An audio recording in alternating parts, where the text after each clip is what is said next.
Oi boys, welcome back to another video on the channel. We are going to try and respect time for this one. I'm still bloody sick and there's a lot of other things that we need to chat about, play. So let's go over the round that was and jump straight into the meat and potatoes. So how do we do in this shocking week? For picks, we've been 4 from 8, sorry, and 3 try scorers got over. So not great, not too bad either. Everyone and their mum were complaining about a bloody top heavy comp, and Manly, the Panthers, and the Broncos went down. I'm not so sure Manly fit into that top heavy convo though, but that's a topic for another video. As for the boys that saluted, the lock, Brian To'o, who else? Stui Poloto on the wing for the Dragons, and Lucky Galvin for the Tigers. Alright, let's get into the matches.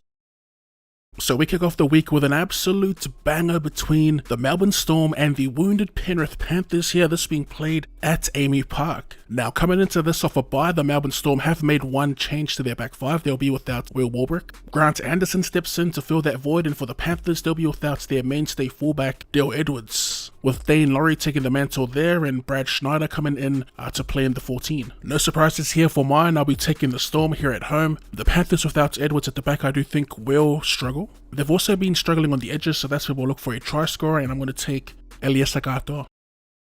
Game 2 takes us across the ditch to Go Media Stadium. No changes for the home side and the Warriors, so we do turn our attention to the visitors and the Roosters, and they've got 3 massive changes to their middle, with Spencer Leniel making his way back into the starting side, as well as Victor Radley at lock, and coming off the pine, Lindsay Collins. It's a bit of a tough pick, but for mine I will be taking the Roosters slightly. A big reason for it is the fresh faces in the middle making a return. Both teams have a bit of momentum coming into this, but the Roosters are on the ultimate high, winning the unwinnable. And for try scorers, I'm going to be on Rob Toya. And headlining Friday's matches, we have the old Queensland derby between the Broncos and the Cowboys, this being played at Suncorp Stadium. For the Broncos, no changes to their 17, although Kotoni Staggs is named in reserve, so he could potentially make his way back into the 17. For the Cowboys, they got a couple of names returning in Jason Dalmalolo to the front row. Recently dropped Jeremiah Nanai's back, this time coming off the pine, while rookie halfback Thomas Duffy has been axed for Jake Clifford. After a super disappointing performance last week, I've got the Broncos in this one back at home. They've been looking to make a statement against a little brother, so I want to go with 13 plus, and to bag us some meat pie, he had a shocker last week, so I want to look towards Walsh to get back into the green. Our 3 PM afternoon game to kick off Super Saturday, we have the Sharks taking on the Bunnies at Sharks Stadium. For the Sharkies, no changes whatsoever, so we will turn our attention to the Rabbitohs real quick. And looking at their lineup, they've got a returning Jack Whiten, which pushes Fletcher Myers out to the wing, and Harpe's dropped out of the squad altogether. They've also got Tallis Duncan playing starting at lock, with the suspension to Hubner, and the bench, they have Liam LeBlanc. My pick in this game is pretty simple and straightforward. Give me the home side, give me 13 plus, and to cross the stripe, I'm going to jump on the big bopper Adam Fanor-Blake.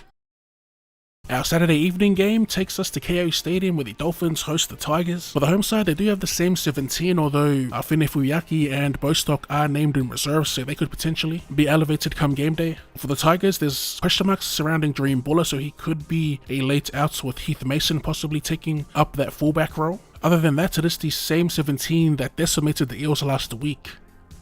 Currently 0-2 at KO Stadium, I'm going to be jumping on the Tigers here to get one on the board. Defensively, they've looked pretty solid, and on the contrary, the Finns have looked pretty poor defensively and just poor in general. This may be the game where they do kick into gear going back home after all that's happened these past few weeks. But I want to stick with the Tigers in this and the Dolphins to keep it close, so 1-12, and to bag a meat pie, I want to go with their co-skip Uppy.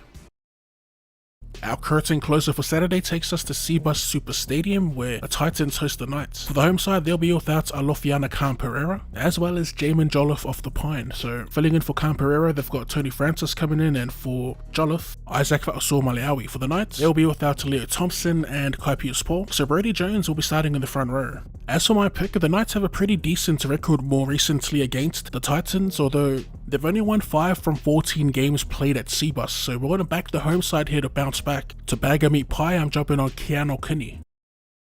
And our Sunday afternoon session gets kicked off at Combank Stadium, with the Eels hosting the Bulldogs.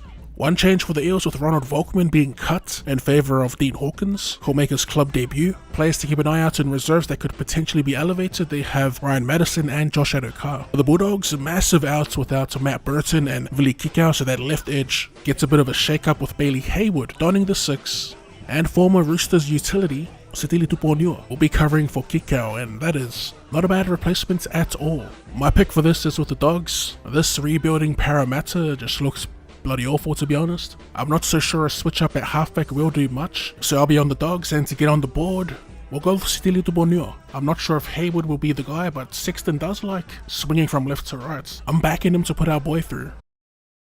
And to put a cap on round 3, we head over to 4 Pines Park where Manly host the Raiders. Surprisingly for Manly, they do have Tom Trbojevic and Daly Cherry Evans named. As for the actual changes, Tolu Taukola makes his way back into the centres, as well as Siosiwa Taukeaho to the front row. For the Raiders, they welcome back Xavier Savage, and it will be without Zach Hoskins, so taking his spot in the 13, Morgan Smithies, and Trey Mooney joins the interchange. As for our pick, we're going to back the home side, bit of home field advantage cheese. Manly do love it at 4 Pines Park, so we'll back that bounce back. We'll go for the Raiders to keep it tight, and to cross the white line, we're going to keep it pretty simple and take Lehigh Hope out there. And that about wraps up our tips and predictions for round 3. As per, if you have any suggestions or tips of your own, let us know in the comment section down below. And if you enjoyed the video, be sure to run it straight at that like button. Thanks for tuning in, and I'll see you